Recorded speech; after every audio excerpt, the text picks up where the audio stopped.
کون جانتا تھا کہ 27 اکتوبر سن 1943 کو ہندوستان کے صوبہ اتر پردیش کے ضلع سہارنپور کے مشہور قصبہ دیوبند میں پیدا ہونے والے اس فرزند کو پورے عالم اسلام میں کس چمک کے ساتھ طلوع ہو کر چمکنا ہے کہ ان کے مقابلے میں باقی سب کی چمک مان پڑ جائے گی۔ مفتی محمد شفیع عثمانی صاحب کے گھر میں ان کے سب سے چھوٹے بیٹے مفتی محمد تقی عثمانی کی شکل میں ایک ایسا گوہر نایاب پیدا ہوا کہ جن کی چمک سے پوری دنیا کی علمی محفلیں بارونق ہیں۔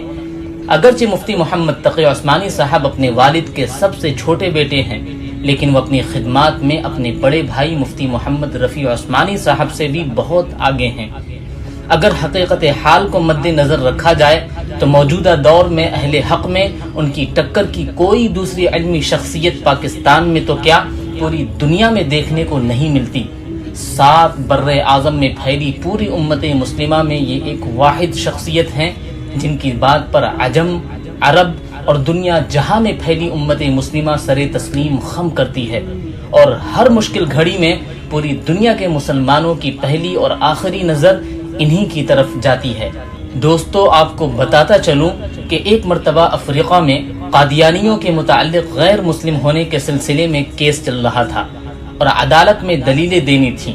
تو افریقہ کے مسلمانوں کی نظر پوری دنیا کو چھوڑ کر اس مقصد کے لیے جس ہستی کی طرف پڑی وہ حضرت مفتی محمد تقی عثمانی صاحب تھے، جو افریقہ والوں کی دعوت پر افریقہ گئے اور کورٹ میں اپنی دلیلوں سے قادیانیوں کو کافر ثابت کرنے میں کامیاب رہے۔ محترم دوستو، مفتی تقی عثمانی صاحب وہ ہستی ہیں جنہیں سعودی عرب ایک لمبے عرصے سے سعودی شہریت دے کر چاہتے ہیں کہ مفتی صاحب وہیں سعودی عرب میں ہی رہیں، لیکن یہ درویش اپنی مٹی سے محبت کا قرض چکانے کے لیے حرمین شریفین کا پڑوس چھوڑے ہوئے ہیں،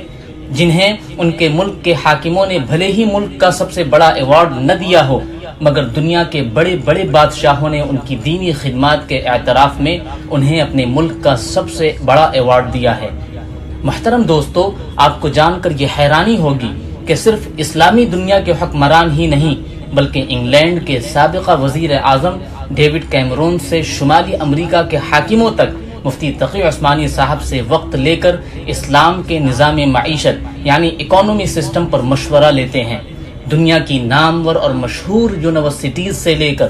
ورلڈ اکنامک فورم جیسے عالمی فورمز پر اکانومی کے موضوع پر تقریر کرنے کے لیے مفتی تقی عثمانی صاحب کو مہمان خصوصی کے طور پر بلایا جاتا ہے۔ 150 سے زائد عربی، اردو، فارسی اور انگریزی زبانوں کا علمی خزانہ امت مسلمہ کے لیے لکھ کر ہدیہ کر چکے ہیں، اور یہ کوئی صرف 150 کتابیں ہی نہیں بلکہ ایک کتاب کی کئی جلدیں ہیں، اور ہر جلد میں ہزاروں صفحات ہیں۔ پاکستان کی ایک بڑی عدالت سپریم کورٹ میں 20-25 سال چیف جسٹس بھی رہ چکے ہیں۔ یہ ایک واحد ایسے مصنف ہیں جنہوں نے آسان ترجمہ قرآن کو زمین کی بجائے دنیا بھر میں سفر کے دوران جہاز پر لکھا اور یوں ایک نیا ریکارڈ بھی قائم کر دیا۔ محترم دوستو، مفتی تقی عثمانی صاحب وہ پہلے عالم دین ہیں جنہیں عربی زبان پر اپنی مادری زبان جتنی مہارت حاصل ہے اور انگریزی میں بھی بہترین مہارت حاصل ہے۔